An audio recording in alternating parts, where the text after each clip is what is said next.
যে কারণে স্বৈরাচার পালিয়ে গেল, যে কারণে দেশের মানুষ আজকে এই বাঁধ ভাঙা স্রোতের মতো এই জাতীয় স্মৃতিসৌধ অর্থাৎ গণতন্ত্রের পাদপীঠ, স্বাধীনতা সার্বভৌমত্বের পাদপীঠে সমবেত হয়েছে, তার একটিমাত্র কারণ জনগণ তার অধিকার ফেরত চায়, জনগণ তার অধিকার প্রয়োগ করতে চায়, জনগণ তার দেশের মালিকানা চায়।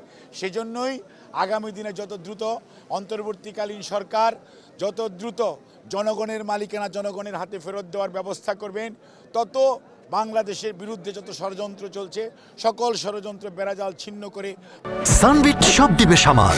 সানবিট ম্যাজিক প্রেস ডিশওয়াশিং এর মাথা ঘোরানো সলিউশন। বাংলাদেশ সামনের দিকে এগিয়ে যাবে এবং আজকে যে আমরা নতুন বাংলাদেশের স্বপ্ন দেখছি, সেই নতুন বাংলাদেশ গড়ে উঠবে জনগণের নির্বাচিত আগামী দিনের প্রতিনিধি।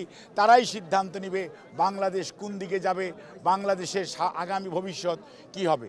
প্রধান উপদেষ্টা তারপরেও গত 4 মাস যাবৎ বলার পরেও আজকে যেহেতু উনি এই কথাটি বলেছেন, এই জন্য ধন্যবাদ দিতেই হয়। বাট তারপরেও আমরা বলবো, যত প্রলম্বিত করবেন সমস্যা তত দীর্ঘায়িত হবে এবং আজকে জনগণ দ্রব্যমূল্যের ঊর্ধ্বগতিতে দিশেহারা, জনজীবন আজকে বিপর্যস্ত।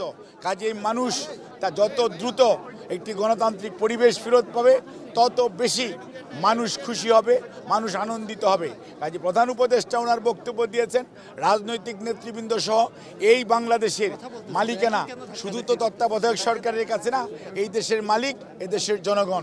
তারাই সিদ্ধান্ত নেবে কত দ্রুত আগামী জাতীয় নির্বাচন অনুষ্ঠিত হবে।